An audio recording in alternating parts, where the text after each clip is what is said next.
Welcome back to Simply Scratch Kitchen. My name is Hannah if you're new here, and today we're doing a $3 extreme budget dinner.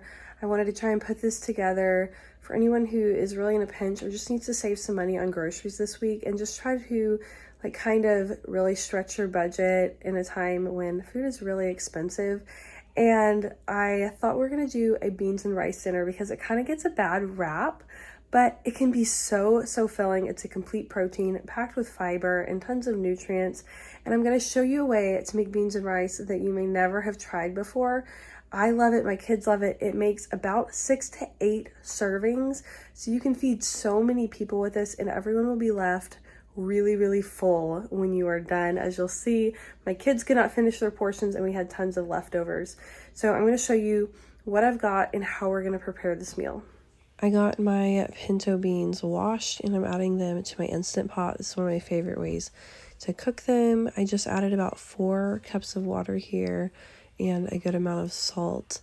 I actually had about 14 ounces left of beans. So if you have a full 16-ounce bag for that $1, you're going to get even more than I have here.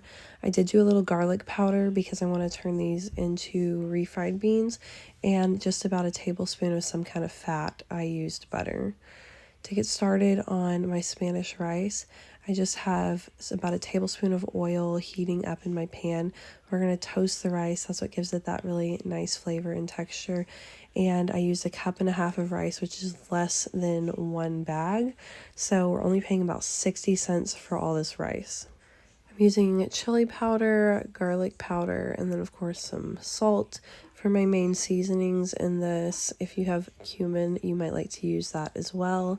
So I'm just tossing in my rice and I'm going to coat that in the oil and get that toasted. This took for me about 3 to 4 minutes. I added the garlic powder to this as well so that all those flavors could kind of cook together. I had a little rice explosion on my stove when I was measuring this out.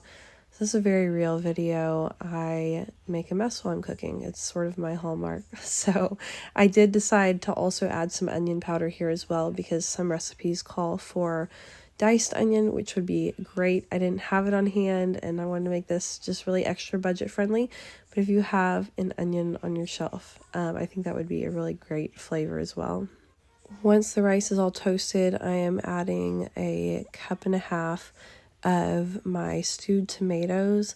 I just have a jar I canned up from my summer tomatoes, but of course you can use store-bought tomato sauce. You could also use 2 Roma tomatoes instead. So I just got that measured out, and once that rice just has a little bit of a golden sear on it, I'm going to add that tomato sauce and let that kind of cook together and get a little bit of a caramelized flavor before we add our broth. I let this cook together for about a minute before I added the rest of my ingredients. And then I added my salt right now as well. And it didn't need a whole lot of salt because there's going to be some saltiness in this broth. I did the chili powder as well. Like I said earlier, cumin would be great in here. A lot of the recipes call for it.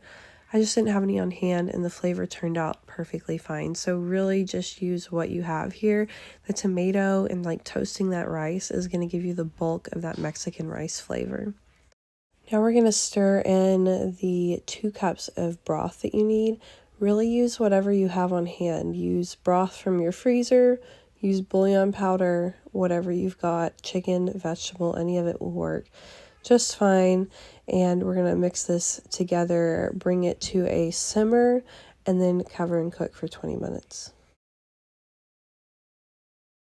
The rice turned out beautifully. Some of that tomato is going to settle on the top after it's cooked, but just stir it together and it made so much rice and it smells amazing. You really have to try this recipe. My beans are still finishing up in the Instant Pot, so I'm going to make this nice little cheese sauce to go on our beans and rice. So I'm actually just using my 2-cup metal measuring cup. Sometimes I like to do this when I don't want to get a whole pan dirty. And I'm using a little splash of milk in the bottom, just about 1/4 cup. And I'm adding whatever cheese I have into here to melt it down into a cheese sauce. So I just used about 4 pieces of cheddar cheese in there. After 40 minutes in the Instant Pot, I release the pressure and I switch the setting over to saute to boil out some of that extra liquid and mash these into refried beans. You can mash these as fine as you want. I left mine just a little bit more thin than might be typical, but I got my cheese sauce all mixed up too. That's all I did was just melt that cheese into the milk.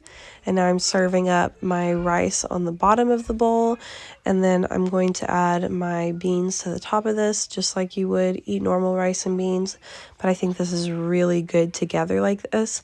And then I'm going to add my cheese sauce on top. This just gave it really good flavor and that nice like feeling of eating at a Mexican restaurant. My kids loved this. My toddler will not eat anything but beans right now for some reason, and this kept them so full and satisfied.